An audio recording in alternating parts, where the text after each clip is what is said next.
एक गांव में एक पुराना अबैंडन घर था। कहा जाता था कि उस घर में 3 साल पहले एक लड़की ने सुसाइड किया था। उस दिन के बाद से कोई भी उस घर के पास नहीं जाता था। रात के समय वहां से अजीब आवाजें आती थी। गांव में एक लड़का रहता था, आरव। एक दिन उसने उस घर की पूरी कहानी सुनी। डर के साथ साथ उसके मन में जिज्ञासा भी जाग गई। एक शाम बिना किसी को बताए वो चुपचाप उस अबैंडन घर के अंदर चला गया। घर के अंदर कदम रखते ही उसे अजीब सा महसूस होने लगा। हवा अचानक ठंडी हो गई और उसका दिल तेज तेज धड़कने लगा। तभी उसकी नजर एक कोने में रखे मिरर पर पड़ी।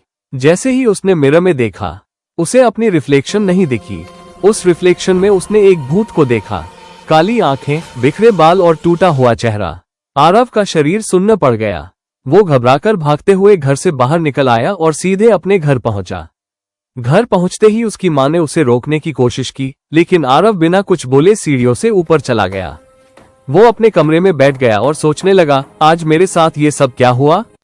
थककर वो बेड पर लेट गया। जैसे ही उसकी आंख लगी, अचानक पूरे कमरे का तापमान बहुत ठंडा पड़ गया। हवा भारी हो गई और तभी उसकी आंखों के सामने वही भूत आ खड़ा हुआ। आरव कुछ बोल भी नहीं पाया। धीरे धीरे वो भूत उसके अंदर समाने लगा। कुछ ही पलों में कमरा फिर से शांत हो गया। अगली सुबह आरव बहुत देर तक नहीं उठा। उसके मम्मी पापा ने उसे जगाने की कोशिश की, लेकिन तब तक उसका शरीर बिल्कुल ठंडा पड़ चुका था।